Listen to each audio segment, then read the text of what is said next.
If I comply, the terms of my re-education and my punishment will be announced publicly. I have already had the second most serious category of punishment levied against me and have been deemed at high risk to re-offend. Canadians, your physicians, lawyers, psychologists, and other professionals are now so intimidated by their commissioner overlords that they fear to tell you the truth. That means that your care and legal counsel has already been rendered dangerously unreliable.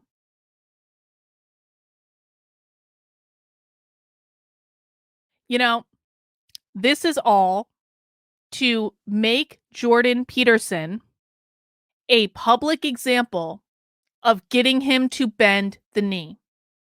This is a humiliation ritual. This is like in Mao's China when they made dissidents wear those giant dunce caps and stand in front of these crowds of people that would yell and scream and admonish them for going against the regime. This is a public humiliation ritual to make an example of Jordan Peterson so that no one else dares do what Jordan Peterson did. Can anyone think of an example of a person in the United States that stuff like this might be happening to right now? Can anyone think of a very prominent example of who the establishment does this to in the United States? Exactly. This is a struggle session.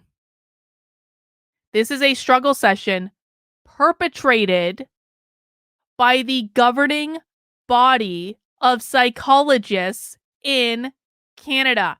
Exactly. Trump. In the US, they do this to Trump. They're doing it to Trump. They're doing it to Trump right now. The release of Trump's tax returns, which is a whole lot of nothing, was a humiliation ritual.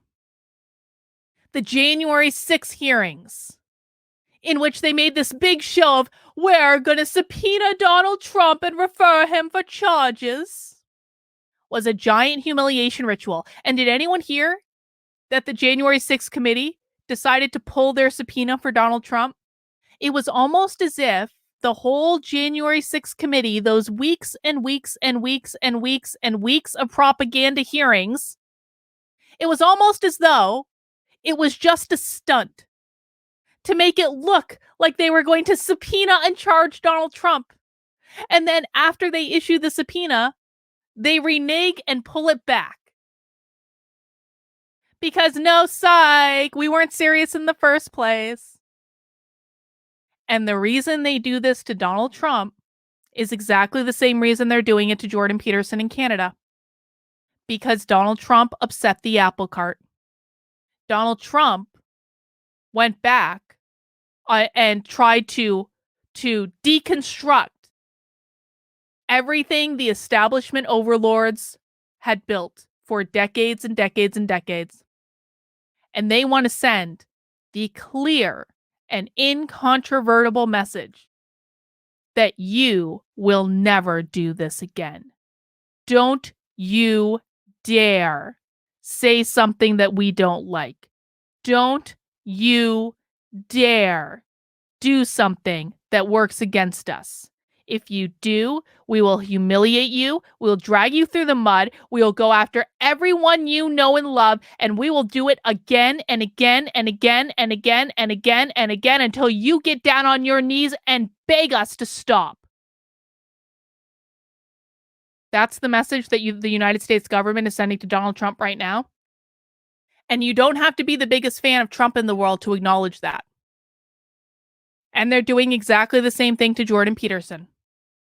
And you don't have to be the biggest fan of Jordan Peterson to acknowledge that. Principles only mean something when you stand by them when they are inconvenient.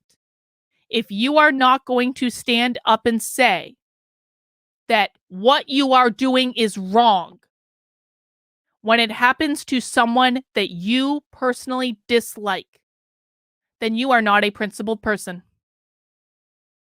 at all.